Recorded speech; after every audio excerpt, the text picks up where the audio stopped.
Welcome to this time of reflection as we look at the Gospel of John, chapter 15, verses 9 through 17. It's good to be back together with you again this week. This morning, as I took my regular stroll around the farm, taking in the sights of a new day, the sights and the sounds, I witnessed a beautiful, particularly beautiful sunrise. Like pastel strokes of color of lavender and pink were laid across the horizon, and the crescent moon was still visible in the sky. The bird chorus was vibrant with sound, and I wished I could name every one of them. Robin, pileated woodpecker, bluebird, song sparrow. Those with ears to identify could surely list more. I love how their chorus builds from first light to sunrise. Then at the end of the day, as the sun sinks below the horizon, their evening song is different but equally as beautiful as light fades into night. Such is the rhythm of life. As many of you are doing, we have been cleaning up the lawn around our property here after winter, raking leaves, picking up branches, setting out our hummingbird feeders in preparation for their arrival, prepping the gardens, getting work projects done that were held over from last fall.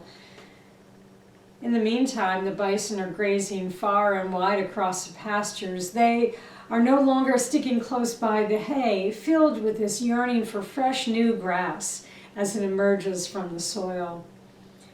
The brook that runs along our property, our upper fields, rushes just after the rains, then nearly dries in the midst of summer. This morning, the sounds of it gently tumbling over the rocks added its own voice to the new day. There is a rhythm to life, a poetry to life. It surrounds us in everything from the pattern of nature to our own daily routines. It is in the cycle of life, the ebbing and flowing, the rising and setting, the intricately woven patterns that our lives are built on, that faith points to in the lessons of the prophets and the spiritual leaders, Jesus' teachings. This poetry is what came to mind when I read the passage from John that we are reflecting on. The words attributed to Jesus were recorded with a rhythm that weaves him and God and all those who follow his teachings together in a poetic flow, a dance of love, a spirit of connection and continuity. Love is the poetry of life. Poetry, like music, expresses what words standing alone cannot do. I took this quote from Versopolis Poetry website. The human being is the essence of poetry. The essence of the human being resides in poetry. In poems we express something substantial belonging to ourselves, and we discover something substantial of ourselves. That rediscovery is the very spirit within us, waiting to be awakened, nudged into awareness in every moment of our lives. Jesus' words in this passage from John could be summed up as a reinforcement of the love God has for God's people, and that would be accurate. But there is more. There is so much more. It is the flow of that love that freely moves between God and spirit, humanity, and all of creation that is not to be overlooked. Jesus says at the beginning of this passage, "As the Father has loved me, so I have loved you. Abide in my love. If you keep my commandments, you will abide in my love, just as I have kept my Father's commandments and abide in his love. I have said these things to you that my joy may be in you and that your joy may be complete. This is my commandment, that you love one another as I have loved you."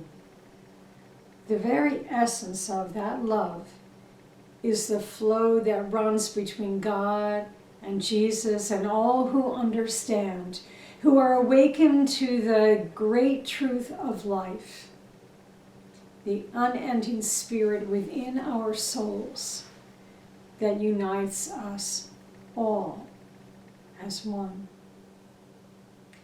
Additionally, Jesus defines what the completeness of that love that he speaks of looks like in these words.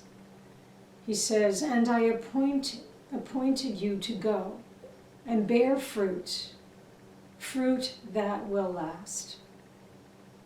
Love, the love understood by our faith, is always about what evolves from it.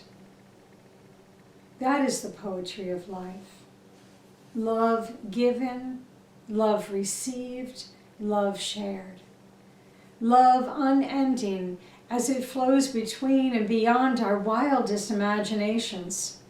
When we fully tune into the spirit of love that permeates all of creation and realize ourselves as a part of the whole, we will naturally produce fruit that our actions and through our actions and our words, through our very beings.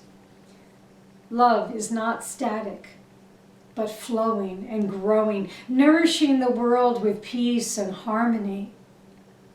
That is the fruit of which Jesus was referring to. A natural outcome of the indefinable love his teachings were all about.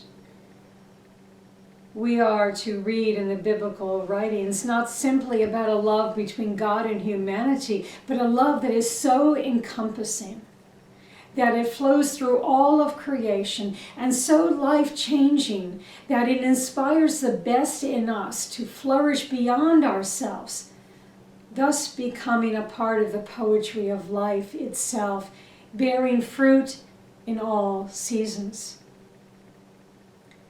Fruit for all seasons. That is the fruit that Jesus was talking about. Not seasonal fruit that lasts for a month or so and then dies back until next year, but the fruit that continues flowing from us regularly, whatever season it is in the calendar year and whatever season it is in our individual lives. On Tuesday evening, Ted and I watched a PBS program, the second of a three-part series on the young climate activist Greta Thunberg. Among the many profound moments in the documentary was one that stood out for me as I think about what it means to live lives that are fruitful. It was a meeting and conversation between Greta and David Attenborough. Known for his extensive writing and presenting of nature with the BBC, he is the voice of countless documentaries on nature, and he has linked people with the amazing world beyond our walls. The two of them in different places along their life journeys. Greta, a young adult, and David, an elder of great wisdom, who actually turned 95 on Saturday.